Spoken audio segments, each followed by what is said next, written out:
Hormuz ஜலசந்தியில் இருந்து வந்து கொண்டிருந்த 2 இந்திய கப்பல்களின் நிலை குறித்து எந்த தெளிவும் இல்லை என மத்திய வெளியுறவுத்துறை தெரிவித்துள்ளது.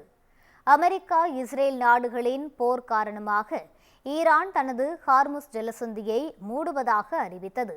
பல்வேறு நாடுகளில் இருந்து இந்த ஜலசந்தி மூலமாக கச்சா எண்ணெய், கேஸ் கொண்டுவரப்படும் நிலையில் இந்தியாவில் அவற்றுக்கான விநியோகம் முற்றிலுமாக பாதிக்கப்பட்டுள்ளது.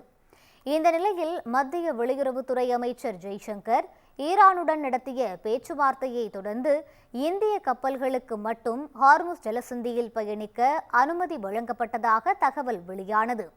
இதையடுத்து புஷ்பக், பரிமல் மற்றும் சென்லாக் என்ற 3 இந்திய கப்பல்கள் ஹார்முஸ் ஜலசந்தியை கடந்திருப்பதாகவும் கூறப்பட்டது. இதில் சென்லாக் என்ற கப்பல் மட்டும் மும்பை வந்து சேர்ந்த நிலையில் மற்ற 2 கப்பல்களின் நிலை என்ன என்பது குறித்து கேள்வி எழுந்துள்ளது. இதுகுறித்து பேசிய மத்திய வெளியுறவுத்துறை செய்தி தொடர்பாளர் ரந்தீர் ஜெய்ஸ்வால், இந்திய வெளியுறவுத்துறை அமைச்சர் ஜெய்சங்கர் ஈரானுடன் 3 முறை பேச்சுவார்த்தை நடத்தியதாக கூறினார்.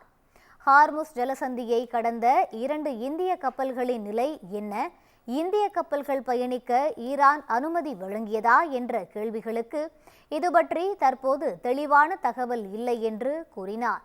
இந்திய கப்பல்கள் பயணிக்க ஈரான் அனுமதி வழங்கியதாக கூறிய தகவல் பொய்யாக இருந்தால் எண்ணெய், கேஸ் தட்டுப்பாடு அதிகரிக்கும் என தெரியவருகிறது.